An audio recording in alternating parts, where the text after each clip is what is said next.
নমস্কার বন্ধুরা, welcome back to my channel Tripura competitive exam. তো আজকে আমি বাংলা গ্রামার নিয়ে আলোচনা করব।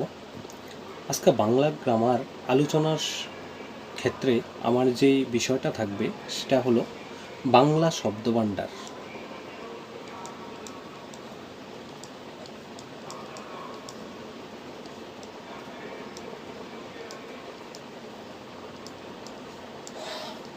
বাংলা শব্দভাণ্ডার। তো বাংলা শব্দভাণ্ডার আলোচনার আগে একটা কথা বলে রাখি, বাংলায় কিন্তু শব্দভাণ্ডার এই যে টপিকটা, এটা কিন্তু বিভিন্ন কম্পিটিটিভ এক্সামের জন্য খুবই একটা গুরুত্বপূর্ণ বিষয়। তো বাংলা শব্দভাণ্ডারকে আমরা কিন্তু 3 ভাগে ভাগ করতে পারি। ঠিক আছে, 3 ভাগে ভাগ করতে পারি। কি কি? গঠনগত, অর্থগত, আর হলো উৎসগত।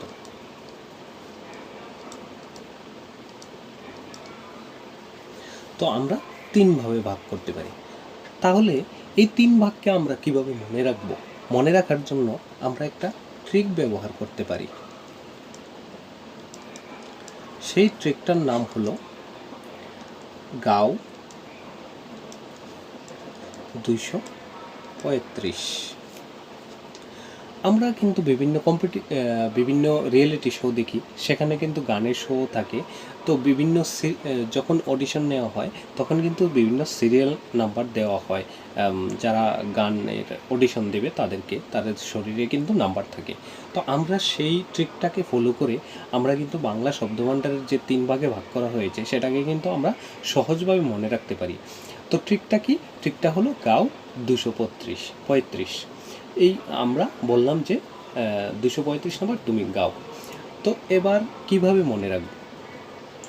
দেখুন, ঘটনগত যদি বলি, ঘটনগত কিন্তু এই যে গাও শব্দটা আমি লিখলাম, ঘটনগত থেকে নিলাম গ, আর অ থেকে নিলাম আ শব্দটা। ঠিক আছে, অ থেকে আ নিলাম, আর উৎসগত থেকে কি নিলাম? ও নিলাম। এভাবে কিন্তু গাও হয়ে গেল। তো এভাবে সিরিয়াল বাই আমরা সাজিয়ে যাব। গয়ের জন্য গকে 2 ভাগে ভাগ করা হয়, অর্থগতকে 3 ভাগে ভাগ করা হয়। ঠিক আছে, ঘটনগতকে ঘটনগতকে ঘটনগতকে 2 ভাগে, আর অর্থগতকে 3 ভাগে, আর উৎসগতকে 5 ভাগে ভাগ করা হয়। এভাবে কিন্তু 235 হয়ে গেল। তো এভাবে কিন্তু প্রাথমিক বিষয়টা আমরা বুঝে নিলাম যে বাংলা গ্রামারে শব্দভাণ্ডার কীভাবে ভাগ হয়েছে। যদিও কম্পিটিটিভ এক্সামে কিন্তু বাংলা শব্দভাণ্ডার কয় ভাগে বিভক্ত হয়েছে সেটা কিন্তু জিজ্ঞেস করবে না। জিজ্ঞেস করবে আমাদের কম্পিটিটিভ এক্সামে বেশিরভাগ প্রশ্ন আসে কিন্তু সেই উৎসগত ভাগটা থেকে। এই যে উৎসগত ভাগটা, এটা থেকে কিন্তু আসে।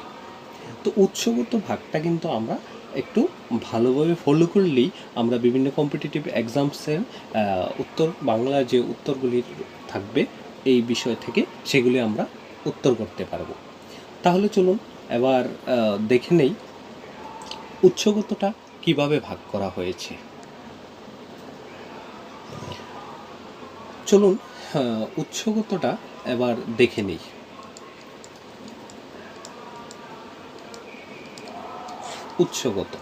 উৎসগতটাকে কিন্তু আবার 5 ভাগে ভাগ করা হয়েছে। কি? তৎসম, অর্ধতৎসম, আর হলো তদ্ভব। আর হলো দেশি শব্দ, আর হলো বিদেশি শব্দ। এই 5 ভাগে কিন্তু ভাগ করা হয়েছে। ঠিক আছে, তো প্রথমে আমরা তৎসম শব্দ দেখব, তারপর দেখব অর্ধতৎসম, তারপর তদ্ভব, তারপর দেশি শব্দ, তারপর বিদেশি শব্দ দেখব। ঠিক আছে, একে একে আমরা আলোচনাটা করে নেব। তাহলে চলুন শুরু করি তদ্ভব ভাগটা দিয়ে। তো তদ্ভব, তদ্ভব, ঠিক আছে, সরি, তৎসম,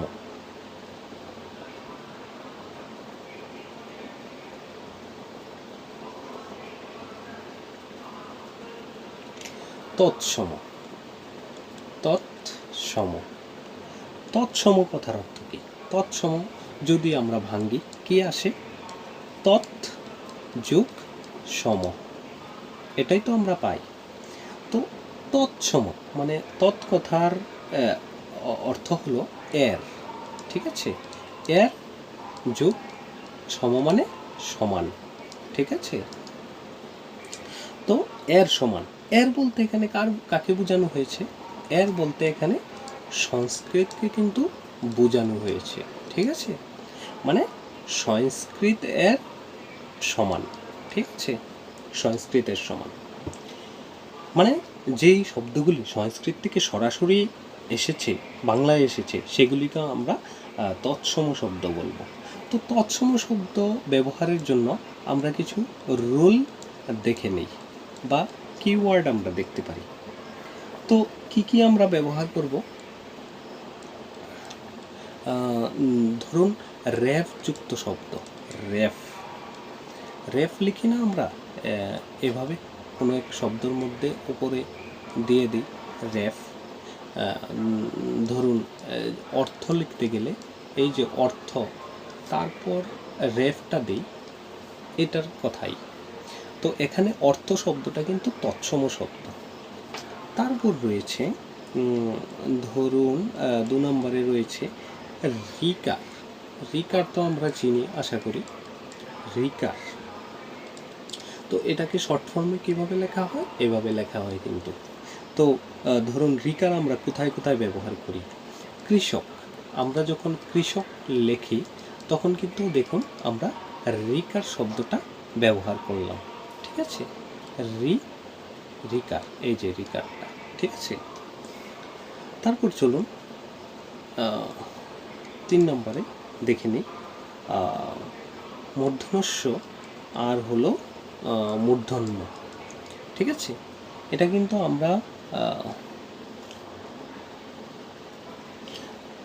3 নম্বরে কি রয়েছে? 3 নম্বরে রয়েছে মূর্ধন্যস্ব আর মূর্ধন্য। আমরা কিন্তু প্রায় সময় এটাকে বলি মূর্ধন্য, এটা কিন্তু মূর্ধন্য হবে, মূর্ধন্য, মূর্ধন্য এভাবে হবে কিন্তু, ঠিক আছে, মূর্ধন্য হবে, আমরা মূর্ধন্য বলি, ঠিক আছে।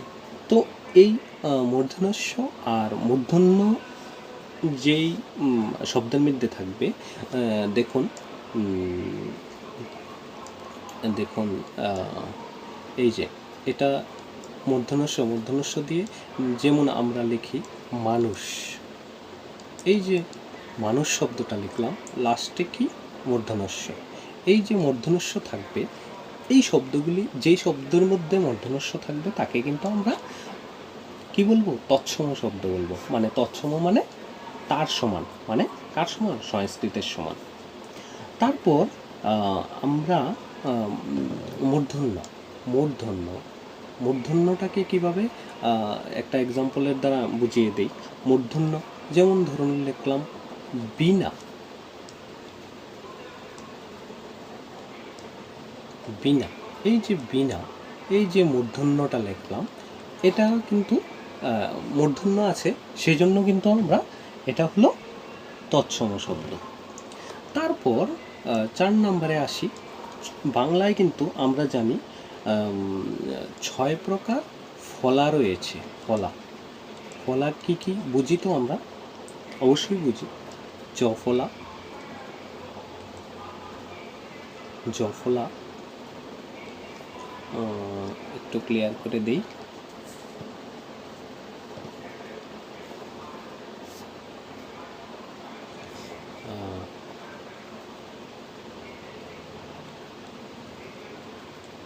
জফলা, যেমন আমরা লিখি সাহায্য,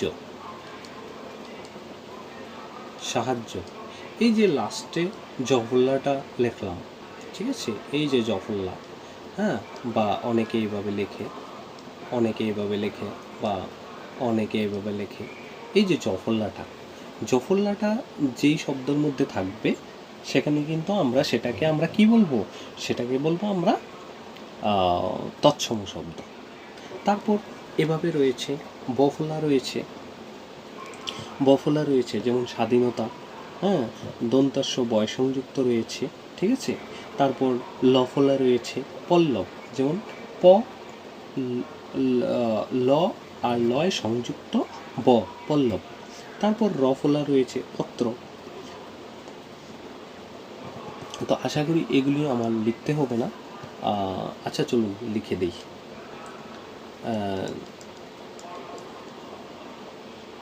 আচ্ছা, 1 নম্বর দিয়ে দিই, এটা 1 নম্বর জফলা, বফলা, লফলা, তারপর রফলা, রফলা, তারপর মফলা। আশা করি আপনারা এই ফলা যে রয়েছে এগুলি জানেন। তারপর নফলা রয়েছে। তো কি কি হলো, এখানে ফলা, লটা আকারটা লিখিনি। তো আচ্ছা, জফলা দিয়ে ধরুন সাহায্য শব্দটা লিখতে পারি, জফলা রয়েছে। তারপর বফলা দিয়ে কি লিখতে পারি, বফলা দিয়ে ধরুন স্বাধীনতা লিখলাম, স্বাধীনতা। তারপর লফলা দিয়ে কি লিখবো, পল্লব, পল্লব। তারপর রফলা দিয়ে কি লিখবো, পত্র, রফলা রয়েছে এখানে। মফলা দিয়ে কি লিখবো, সম্মান, সম্মান। তারপর নফলা দিয়ে কি লিখবো আমরা, অন্ন,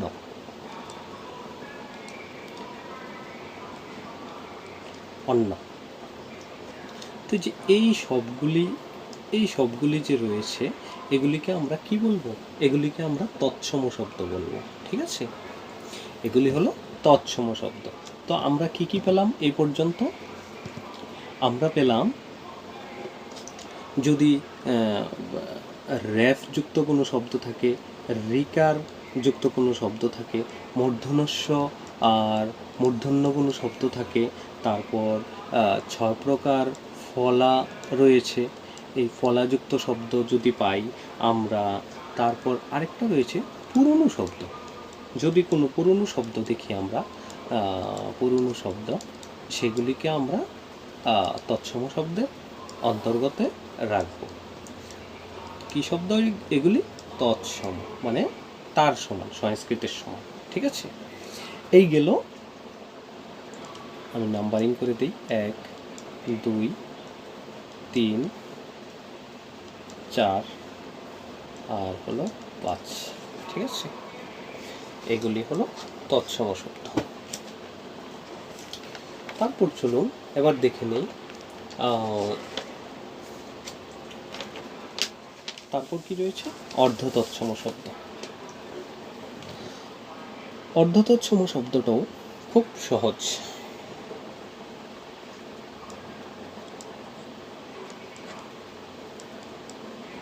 অর্ধ তৎসম মানে অর্ধেক তার সমান। অর্ধ বলতে আমরা বুঝি অর্ধেক, তৎ তো বুঝলাম ওই আগে, তৎ মানে তার, সম মানে সমান, মানে কথার অর্থ হলো অর্ধেক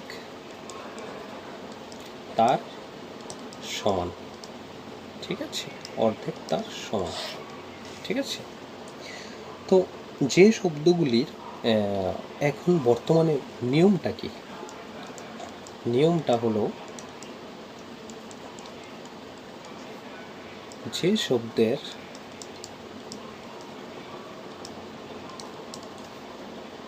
বর্তমানে যে শব্দের বর্তমানে প্রচলন নেই বললেই চলে, ঠিক আছে? যে শব্দের বর্তমানে প্রচলন নেই বললেই চলে, ঠিক আছে? যেমন উদাহরণ দিয়ে একটু দেখিয়ে দিই।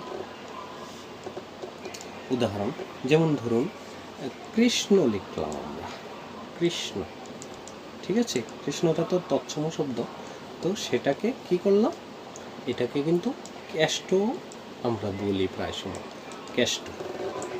এই যে কেষ্ট শব্দটা সেটা কিন্তু অর্ধতৎসম, ঠিক আছে?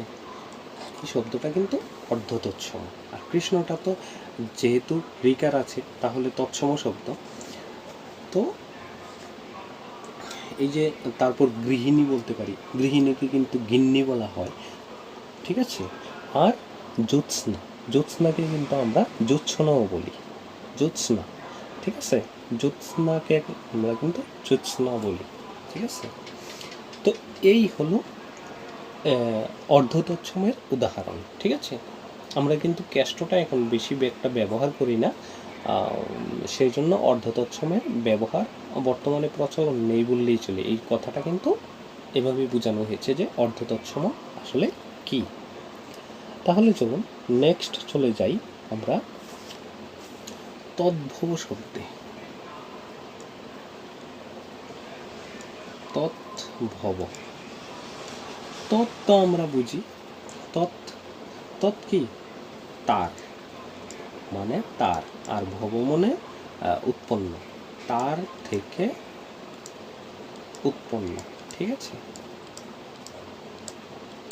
তার থেকে উৎপন্ন মানে তার বলতে এখানে কাকে বোঝানো হয়েছে? সংস্কৃতকে বোঝানো হয়েছে, ঠিক আছে? সংস্কৃতকে বোঝানো হয়েছে। তো এটা লেখার জন্য কিন্তু এটা জানার জন্য কিন্তু কিছু নিয়ম রয়েছে। তো নিয়মগুলি একটু দেখে নেই। মানে বর্তমানে এই শব্দের প্রচলন সবচেয়ে বেশি, তদ্ভব শব্দ কিন্তু আমরা বর্তমানে বেশি ব্যবহার করি। প্রচলন সবচেয়ে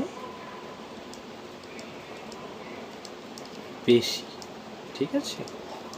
এই শব্দের প্রচলন সবচেয়ে বেশি।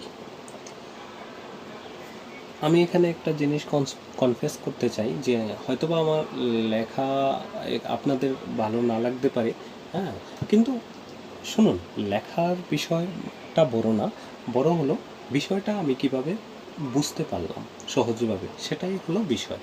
তো লেখার উপর না গিয়ে আমরা যদি বোঝার উপর কনসেন্ট্রেশন করি তাহলে মনে হয় বেটার হবে। তো নিয়মটা কি?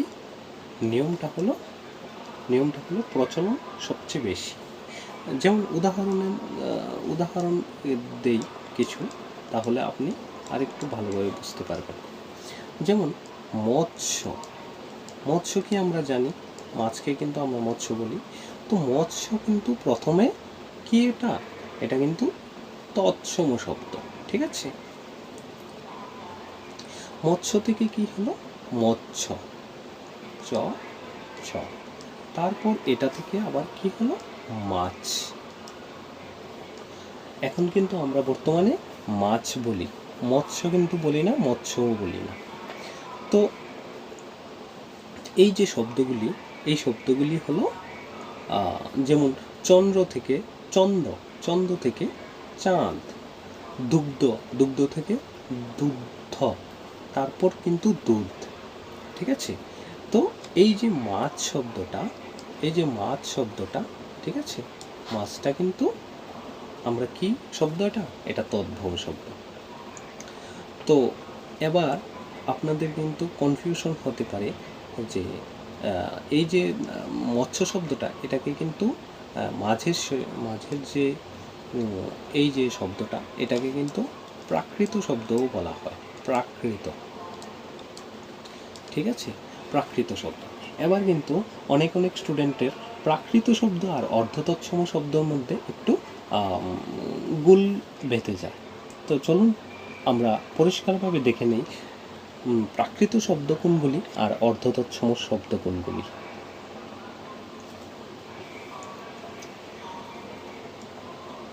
অর্ধ তৎসম, আর এদিকে লিখলাম প্রাকৃত শব্দ। সহজভাবে যদি বলি, অর্ধতৎসম শব্দ এটা বর্তমানে প্রচলন নেই বললেই চলে, ঠিক আছে। মূল শব্দ থেকে নতুন শব্দ আসে, আর এই শব্দ যখন মানুষ গ্রহণ করে না, তখন নতুন শব্দটা যেখান থেকে এসেছে সেখানে ফিরে যায়। যেমন আমরা ধরুন অর্ধতৎসম পড়ার সময় উদাহরণে বলেছিলাম কৃষ্ণ, ঠিক আছে। কৃষ্ণ থেকে কি এসেছে? কেষ্ট, ঠিক আছে। এই কেষ্ট, এই যে কেষ্ট শব্দটা, এটা কিন্তু অর্ধতৎসম শব্দ, অর্ধতৎসম শব্দ। এবার এটা কিন্তু প্রাকৃত শব্দ না, এটা অর্ধতৎসম। এবার প্রাকৃত শব্দ তাহলে কোনটা আমরা একটু দেখে নিই। এটি বর্তমানে প্রচলন নেই, এটিও কিন্তু বর্তমানে প্রচলন নেই। অর্ধতৎসম যেমন আমরা বলি না, যেমন আমরা কৃষ্ণই বলি, কেষ্ট কিন্তু বলি না। তো অর্ধতৎসম যেমন ব্যবহারে প্রচলন নেই, তেমনি প্রাকৃত শব্দও কিন্তু ব্যবহার নেই, বর্তমানে প্রচলন নেই। তো প্রাকৃত শব্দটা কি? তৎসম শব্দটা, অর্ধতৎসম শব্দটা কি? কৃষ্ণ থেকে কেষ্ট। এখানে কিন্তু আমরা কেষ্ট শব্দ বেশি ব্যবহার করি না এখন বর্তমানে, তাই আমরা এটাকে অর্ধতৎসম। আর প্রাকৃত শব্দটা কি হয়? প্রাকৃত শব্দটা হলো এখানে মূল শব্দ থেকে নতুন শব্দ আসে, আর এটা যখন গ্রহণ করে না, তখন সেটা পরিবর্তিত হয়ে আবার একটা নতুন শব্দ। আশা করি বুঝতে একটু সমস্যা হচ্ছে, উদাহরণ দিয়ে বুঝিয়ে দিই। যেমন ধরুন মৎস্য, যেমন ধরুন মৎস্য,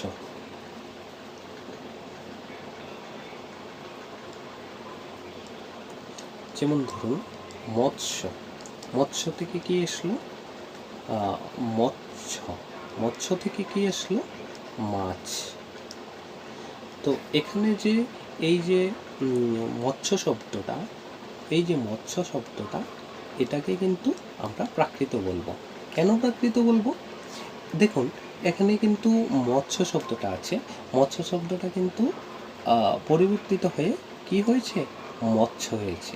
এবার মৎস্যটা যখন মানুষ ব্যবহার করলো না, মানে গ্রহণ করলো না, তখন কিন্তু এটা ফিরে আবার প্রথম শব্দে চলে যায়নি, ওই যে কৃষ্ণ আর কেষ্টর মতো। এটা কিন্তু সামনের দিকে এগিয়ে গিয়েছে, এগিয়ে গিয়ে এটা কিন্তু মাছ হয়ে গেছে, ঠিক আছে। সেজন্য আমরা এই শব্দটাকে, মানে দুইবার পরিবর্তিত হয়ে যে শব্দ আসে, তখন সেই প্রথম পরিবর্তিত শব্দটাকে আমরা কি বলবো? প্রাকৃত শব্দ বলবো, ঠিক আছে। এই গেল অর্ধতৎসম আর প্রাকৃত শব্দের মধ্যে পার্থক্য। তো আজকে আমি এতটুকুই রাখলাম, কারণ ভিডিওটা অনেক বড় হয়ে যাচ্ছে। তো আজকে আমরা কি কি দেখলাম? আজকে আমরা দেখলাম যে আমরা বাংলা শব্দভাণ্ডার শুরু করেছি। বাংলা শব্দভাণ্ডারে কি কি রয়েছে? বাংলা শব্দভাণ্ডারে রয়েছে, বাংলা শব্দভাণ্ডারকে আমরা 3 ভাগে ভাগ করতে পারি।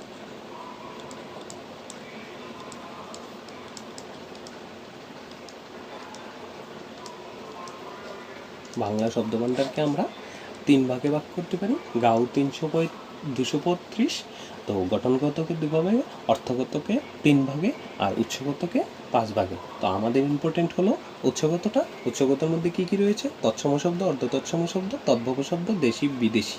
তো আমরা আজকে তৎসম শব্দ আলোচনা করলাম, অর্ধতৎসম শব্দ আলোচনা করলাম, আর তদ্ভব শব্দ আলোচনা করলাম। তৎসম শব্দ কি? তার সমান। আর অর্ধতৎসম কি? অর্ধেক তার সমান। আর তদ্ভব কি? বর্তমানে প্রচলন সবচেয়ে বেশি, মানে তার থেকে যে শব্দ উৎপন্ন, ঠিক আছে। তো বাংলা শব্দভাণ্ডারের আলোচনা শেষ হয়নি, আরও কিন্তু রয়েছে যে উৎসগত দেশি বিদেশি শব্দ।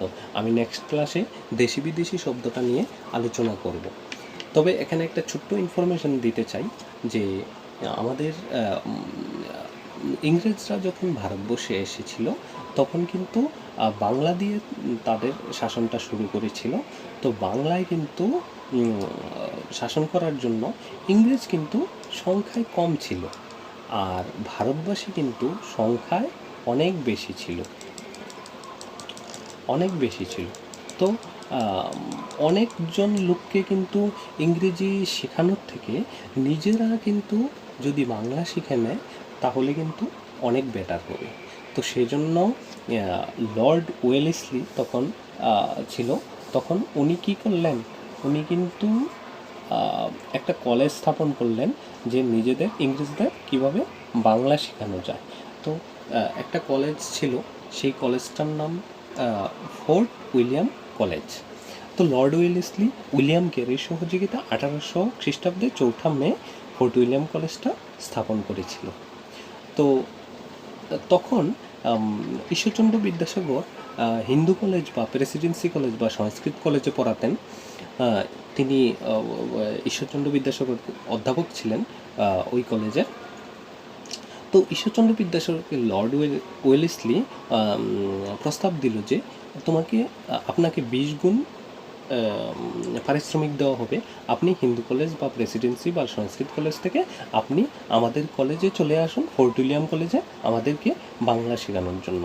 তো ঈশ্বরচন্দ্র বিদ্যাসাগর তখন ভাবলো যে এটা হয়তো বা ভারতবাসীর জন্য খারাপ কিছু হবে, সেজন্য তিনি তাদের যে প্রস্তাবটা প্রত্যাখ্যান করলেন।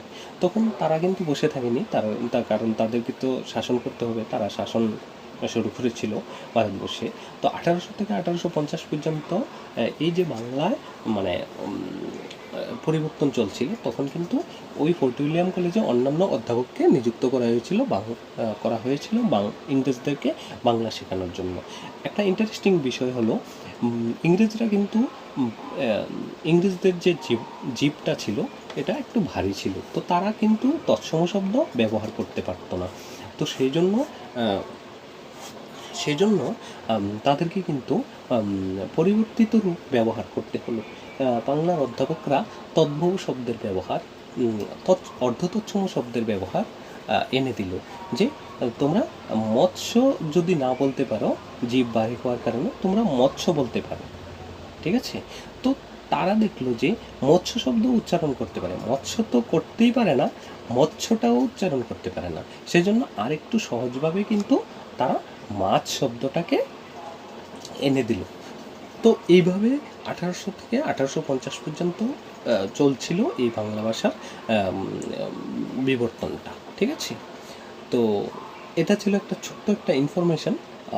যেহেতু আমরা বাংলা শব্দভাণ্ডার করছি, সেজন্য একটা ইনফরমেশান অ্যাড করার ছিল, সেজন্য আমি অ্যাড করে দিলাম।